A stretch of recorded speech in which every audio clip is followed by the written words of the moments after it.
আলাইকুম রহমতুল্লাহ। আর একটি বাংলা নিউজ, সাথে আছে আমি শাহবাজ। 13 জুলাই 2024। শুরুতেই খবরের শিরোনাম। কক্সবাজার জেলার উখিয়া থানাধীন মোচারকোলার 15 নং রোহিঙ্গা ক্যাম্পে র্যাব 15-এর বিশেষ অভিযানে 5 জন আরসা সন্ত্রাসী গ্রেপ্তার, বিপুল পরিমাণ অস্ত্র ও গোলাবারুদ উদ্ধার।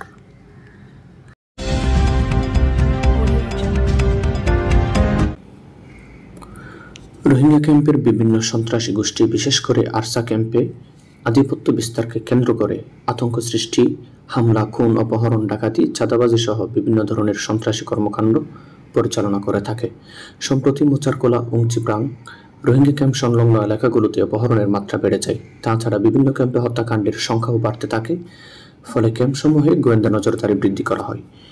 এরই ধারাবাহিকতায় গতকাল রাতে র্যাব 15 এর অভিযানকালে গোয়েন্দা তথ্যের ভিত্তিতে জানতে পারে যে উখিয়ার রোহিঙ্গা ক্যাম্প 15 এর সন্ত্রাসী সংগঠন আরসার একদল সদস্য বিপুল পরিমাণ অস্ত্রসহ ক্যাম্পে নাশকতা সৃষ্টির উদ্দেশ্যে অবস্থান করছে। উক্ত তথ্যের ভিত্তিতে র্যাব 15 এর একটি চৌকেশ আভিযানিক দল অদ্য 11 জুলাই 2024 তারিখ আনুমানিক ভোর 4:30 ঘটিকায় 15 নং রোহিঙ্গা ক্যাম্পের মোচারকোলা নামক স্থানে একটি অভিযান পরিচালনা করে। উক্ত অভিযানে র্যাব আভিযানিক দল কর্তৃক সন্ত্রাসী সংগঠন আরসার 5 জন সশস্ত্র সন্ত্রাসী, 6টি আগ্নেয়াস্ত্র ও বেশ কিছু বিভিন্ন অস্ত্রের অ্যামুনিশন সহ গ্রেপ্তার করা হয়। গ্রেপ্তারকৃতদের বিস্তারিত পরিচয় হল: 1 নম্বর মোহাম্মদ নেসার, পিতা মৃত Abdul Motaleb, camp 15, block D3, Ukhia, Cox's Bazar. 2 number Robi Alam, পিতা Abul Jabbar, camp 15, block H7, Ukhia, Cox's Bazar. 3 number Mohammad Abul Kalam, পিতা Mohammad Shakir Ahmed, camp 15, block H12, Ukhia, Cox's Bazar. 4 Abul Hossain, Bangladeshi নাগরিক, পিতা Mohammad Abdur Rahman, camp 4, block C25, Ukhia, Cox's Bazar.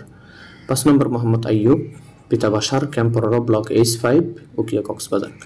গ্রেপ্তারকৃতদের জিজ্ঞাসাবাদে জানা যায়, ইউনুস মাঝি, মৌলভী ইব্রাহিম ও আরফাতের নেতৃত্বে 25 থেকে 30 জনের আরসার একটি গ্রুপ ক্যাম্প 15 অবস্থান করে। তারা উখিয়া ও নীলার পাহাড়ি এলাকায় স্থানীয় কৃষক সহ নিরীহ লোকদের অপহরণপূর্বক মোটা অঙ্কের টাকা আদায় করে থাকে।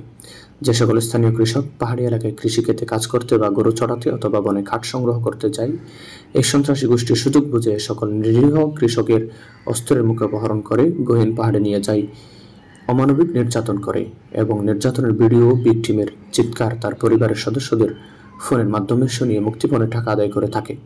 গ্রেপ্তারকৃতরা আরও জানায় যে তাদের সন্ত্রাসী কর্মকাণ্ড পরিচালনা ব্যবহৃত অর্থের যোগানের জন্য মূলত তারা এই অপহরণের মাধ্যমে মুক্তিপণ আদায় করে থাকে। গ্রেপ্তারকৃত 5 জন আসামির মধ্যে আবুল হোসেন স্থানীয় বাঙালি। সে মূলত আরসা সন্ত্রাসীদের অপহরণ সংক্রান্তে তথ্যদাতা।